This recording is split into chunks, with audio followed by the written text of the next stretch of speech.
got an empty front row as well. It's always amazing, isn't it? The front row is always empty. Except, of course, for Wayne and Carol, who are always at the front. Now, let's just get this one out of the way before we go any further. At least once every time we do this, one of the acts asks Wayne and Carol if they're a couple, and they are in fact, as you know, mother and son. Now, which is it's a compliment to you, Carol, isn't it, really? Less so to you, Wayne, arguably. But I think it's lovely. But we're not going to make that mistake, is it? People get really uptight, don't they, when comedians start talking to the audience. They go, oh my God, he's talking to the audience. Don't make eye contact. Just make yourself small. Make yourself small. Don't move. Stay perfectly still, and he can't see you. I don't want him to talk to me. And I think it's because it reminds people of being back at school, you know, because a teacher will point at you and say, "You, what's Pythagoras' theorem?" And you have to answer it, and you have to answer it correctly as well. And that's a lot of pressure, isn't it? You know, and what you got to remember is that this isn't school. So if I ask you a question and you don't want to answer it, you can just say, you know, fuck off.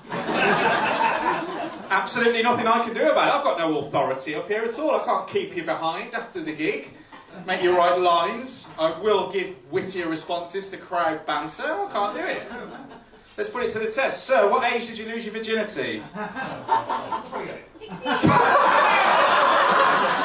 thought that was easily going to be a fuck-off question there.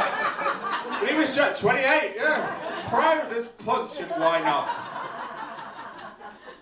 How many years ago was that? That's a fuck-off question, isn't it?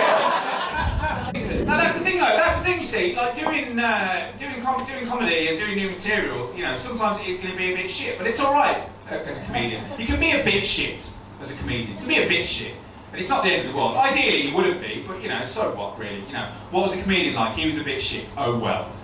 There's some jobs where you just don't have that flexibility.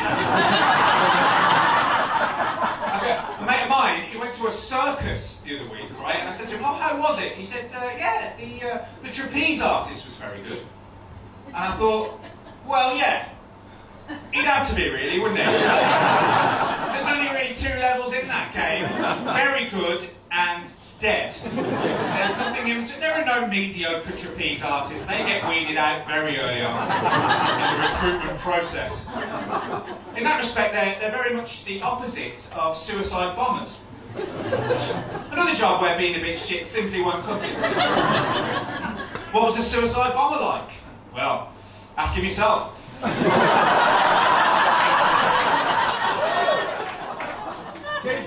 By his own admission, it went tits up. What is it that you do, Sandy? Remind me? I'm a mental health nurse. Cool. So, what's your favourite mental illness? I like ADHD. I like that one. That's great, isn't it? That's yeah.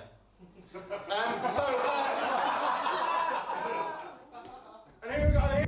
I started doing comedy when I was about 22, right? And I thought that when I started doing comedy, that women would just be throwing themselves at me. Yeah, nothing. Nothing at all. In 14 years of doing this. The best I ever had was an old bloke about 70 come up to me, told me that I reminded him of a young Jasper Carrot. Cheers, pal. I mean, I still shagged him, but it was still hard work. Beggars can't be choosers, can they? Yeah. I don't know what your combined age would be, all of you. I don't know. My maths isn't quick enough. Like 2000 something? I don't know. Yeah, journalists love that one though, don't they? They love saying things like the Rolling Stones, who have a combined age of 300. Yeah, great. I don't know what I'm supposed to do with that bit of data, but thanks anyway. You know. It's meaningless, isn't it? It's utterly meaningless unless you know how it's divided up. I mean, me and my nan have got a combined age of 120, which sounds impressive, but I can't help but feel she's doing a lot of the heavy lifting there. Between us, me and Mick Hucknall have slept with 3,004 women.